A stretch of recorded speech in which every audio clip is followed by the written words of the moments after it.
How many of you have spent years of your precious life running after things, chasing people, pursuing opportunities, desperately grasping for what you believe will make you complete?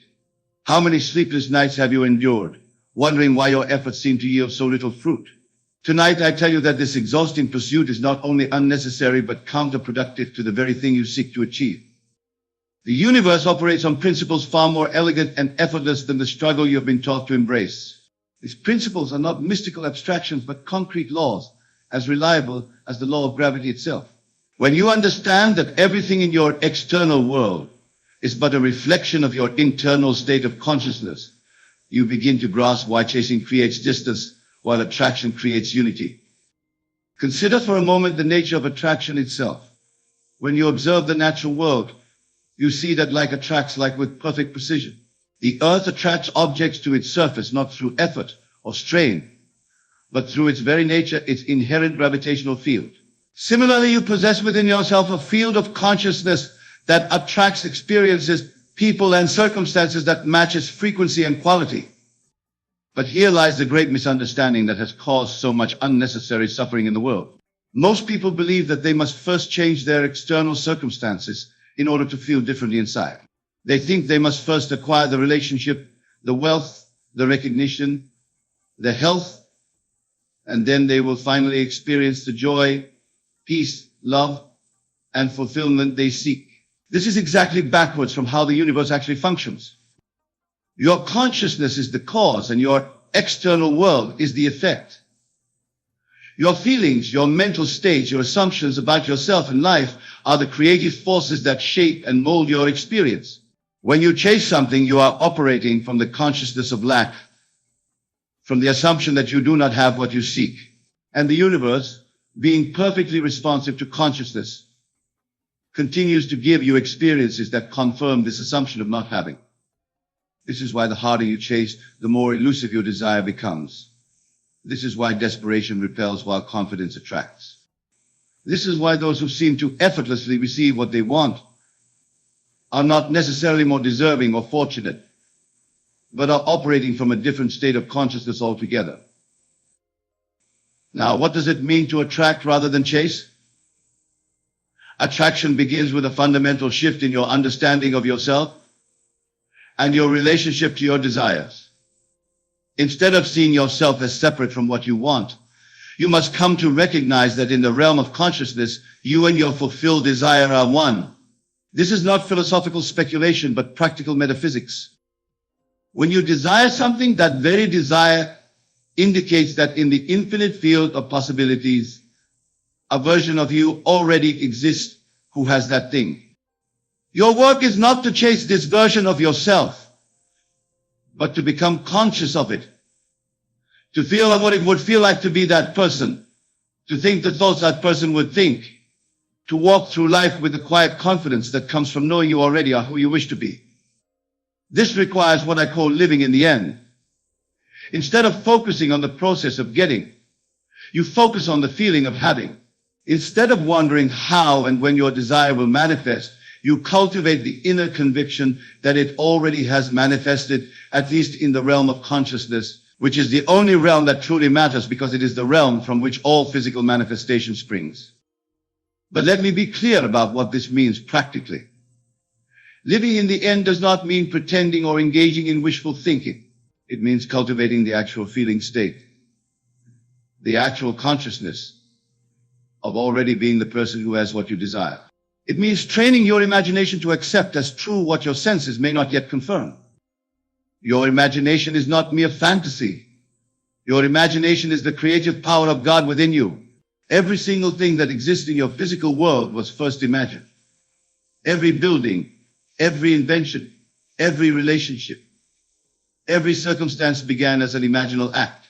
When you consciously direct your imagination toward the feeling of your wish fulfilled, you set in motion forces that must, by law, produce corresponding external results. This is where most people stumble.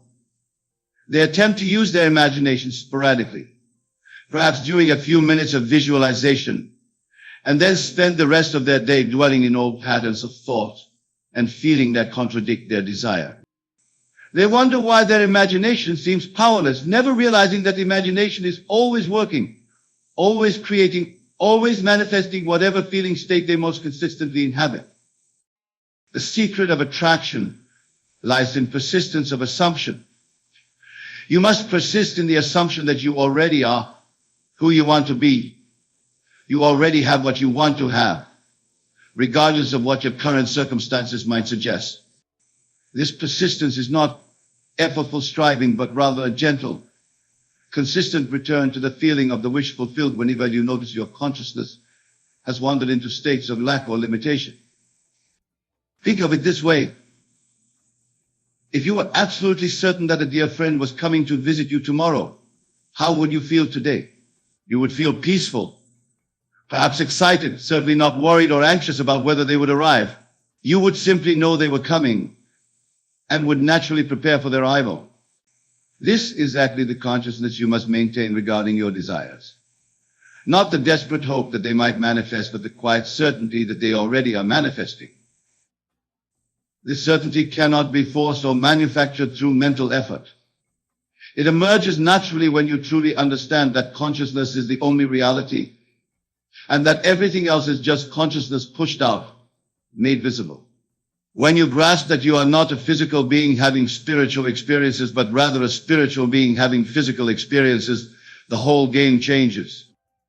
Your body, your circumstances, your relationships, your environment are all projections of your consciousness. Much like images on a movie screen are projections of the film.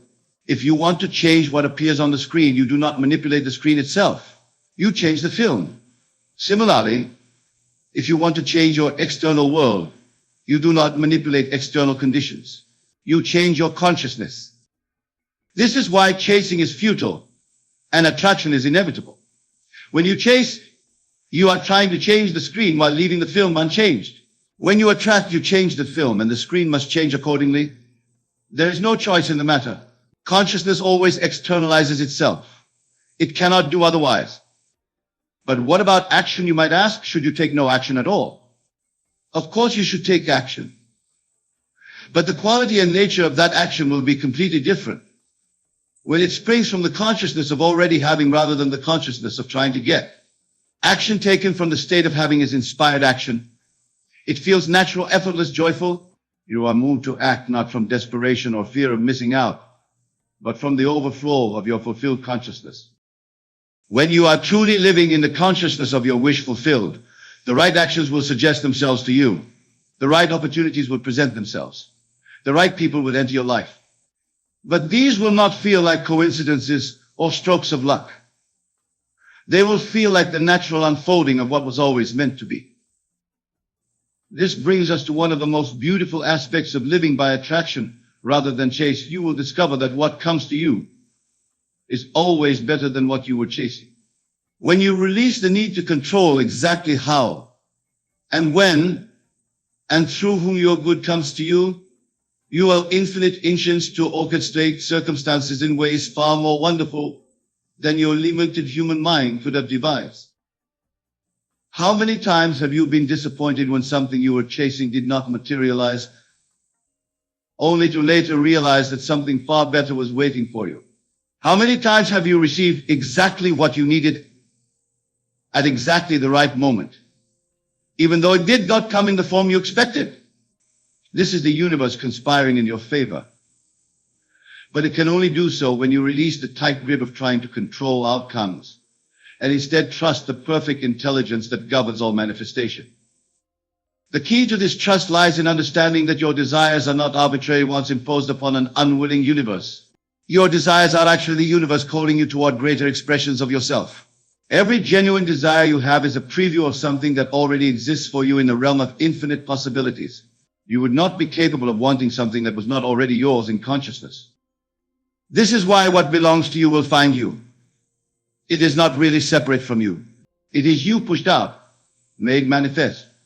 But as long as you relate to it as something external that you must pursue and capture, you maintain the illusion of separation that prevents its natural emergence into your experience.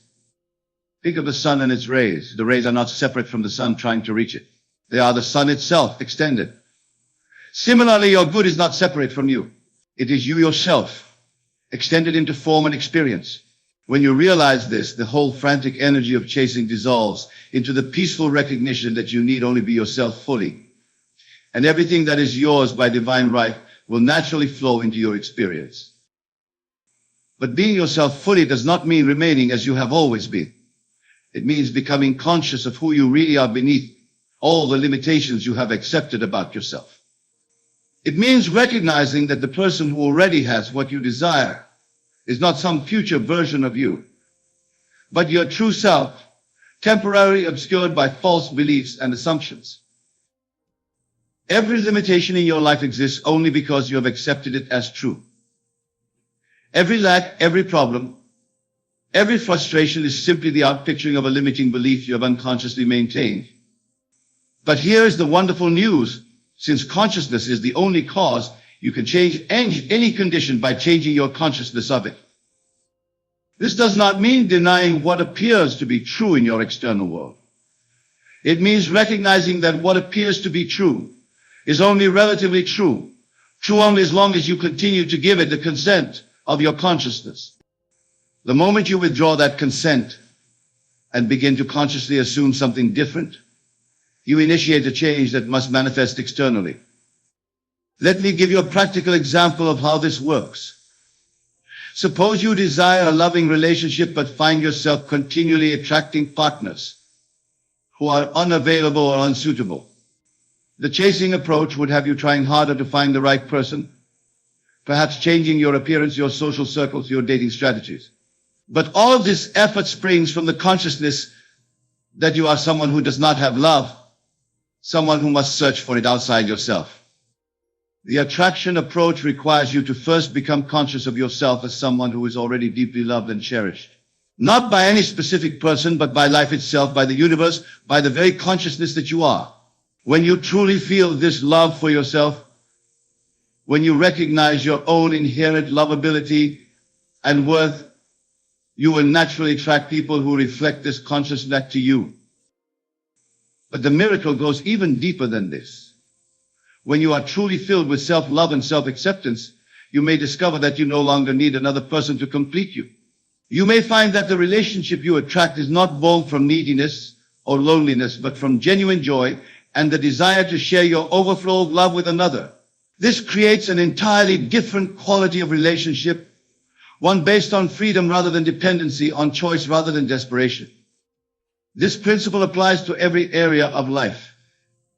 If you desire wealth, you must first become conscious of yourself as inherently abundant, as someone to whom prosperity flows naturally. If you desire health, you must first feel what it feels like to be vibrantly healthy and alive.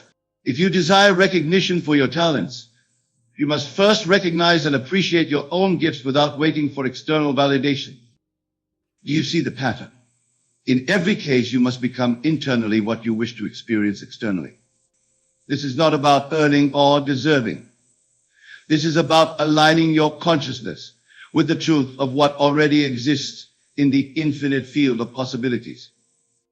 But how do you maintain this consciousness when everything around you seems to contradict it? How do you feel abundant when your bank account is empty? How do you feel loved when you are alone? How do you feel healthy when your body is showing symptoms of illness? This is where the real work begins, and it is work that requires tremendous discipline and persistence. The answer lies in understanding the difference between facts and truth.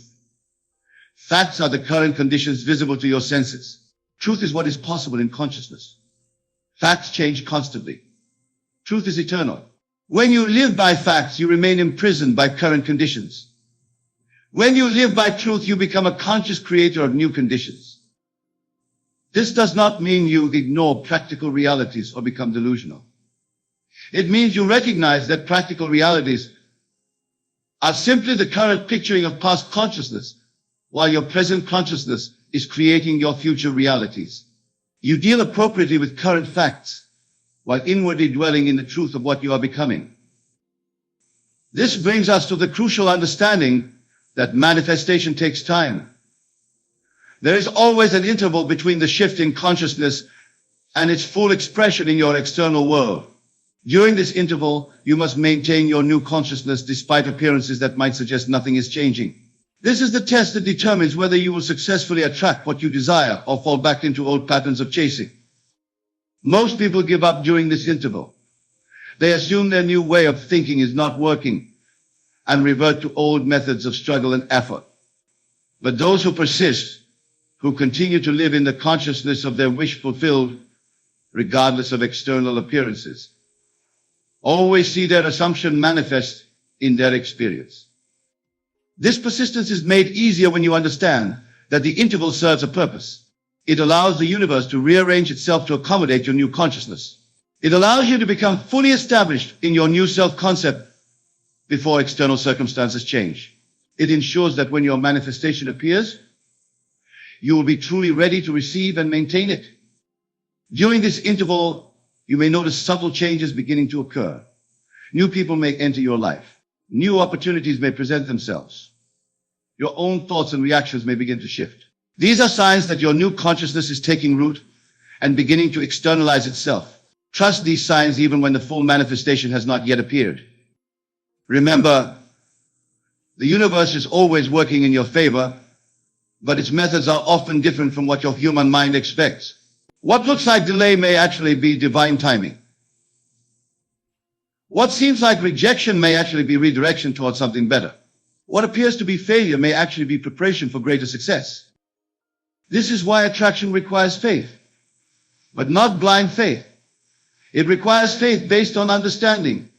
Faith rooted in the knowledge that consciousness is the only cause and effect is inevitable. When you plant a seed in the ground, you do not doubt that it will grow simply because you cannot see immediate evidence of growth. You trust the process because you understand the law of plant growth. Similarly, when you plant a new assumption in consciousness, you must trust the process of manifestation even when you cannot yet see external evidence. But faith without works is dead, and the work required is the work of consciousness. You must daily, hourly, moment by moment, choose to return to the feeling of your wish fulfilled.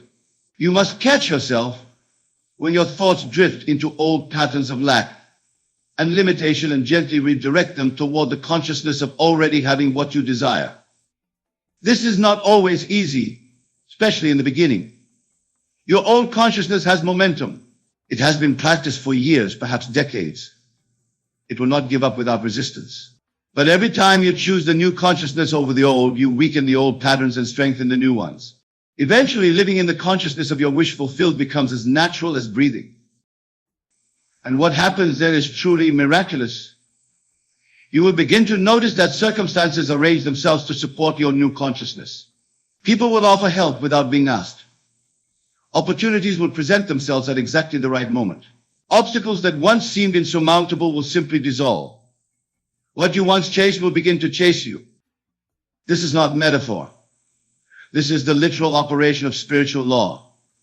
When your consciousness is aligned with your desire, you become a magnet for everything that corresponds to that consciousness. You do not need to know how this happens. You do not need to understand the mechanisms. You need only to maintain the consciousness and trust the process. But there is something even more wonderful than receiving what you thought you wanted. As you live increasingly from the consciousness of fulfillment rather than lack, you will discover that your capacity for joy, peace, and satisfaction grows exponentially. You will find that you are less dependent on external conditions for your happiness. You will realize that the ultimate treasure was never the things you desire, but the consciousness itself. The awareness that you are the creator of experience. From this consciousness, your desires themselves will begin to change. You will want what serves not only yourself, but the highest good of all. You will be drawn to desires that express more love, more beauty, more truth in the world. Your personal fulfillment will become a contribution to the greater fulfillment of humanity itself. This is the natural evolution of consciousness when it's freed from the bondage of chasing and allowed to express itself through attraction. What begins as a personal technique for manifesting desires eventually becomes a way of living that benefits everyone it touches. Those around you will begin to notice something different about you. They will be drawn to your peace, your confidence, your natural radiance. They will want to know your secret, and you will be able to share with them The same truth I am sharing with you tonight, that everything they seek is already theirs in consciousness,